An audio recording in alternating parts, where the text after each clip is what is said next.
Tressa it-tieni qari ta' abbozz ta' liġi fil-Parlament dwar il-Kummissjoni Nazzjonali għad-Drittijiet tal-Bniedem u l-Ugwaljanza. Lan ta' din il-liġi huwa biex għall-ewwel darba f'Malta tinħoloq entità li taħdem fuq id-drittijiet tal-bnedmin kollha. Il-Ministru għall-Ugwaljanza u Drittijiet Ċivili Rożjenko Tajjar spjegat li kull persuna huwa protett minn diskriminazzjoni abbażi ta' sess, responsabilitajiet marbutin mal-familja, stat ta' saħħa, diżabilità, età, reliġjon jew twemmin, oriġini etnika, identità tal-ġeneru u aktar. Intqal li din id-diskriminazzjoni tista' ssir f'diversi oqsma fosthom fl-impjieg, l-edukazzjoni, aċċess għal servizzi u fir-riklamar. Fil-fatt il-Kummissjoni se tissostitwixxi lill-Kummissjoni Nazzjonali għal Promozzjoni tal-Ugwaljanza u se taħdem bħala korp għad-drittijiet tal-bnedmin kollha.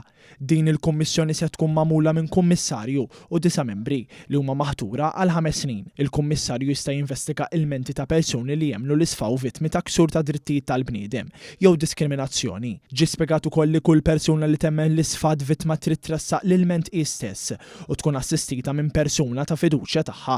Però l-Kummissarju jista' jibda investigazzjoni fuq l-inizjattiva tiegħu stess jekk ikollu suspett raġonevoli li qed iseħħ ksur ta' drittijiet. Il-Kummissarju għandu wkoll ilijiet li jiklob li kwalunkwe persuna biex tidher qudiemu tagħti xhieda u tipprovdi dokumenti jew informazzjoni.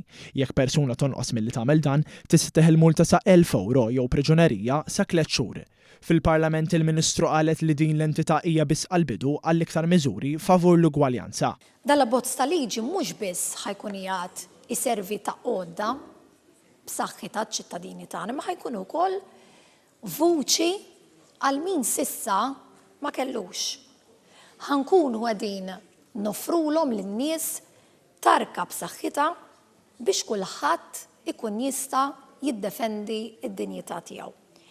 Pajjiżna jixraqlu dan il-qafas legali ġdid sabiex inkomplu nibnu soċjetà Ewropea, pajjiż modern, pajjiż illi jemmen illi kulħadd għandu jgħix ħajtu ħieles minn kull diskriminazzjoni.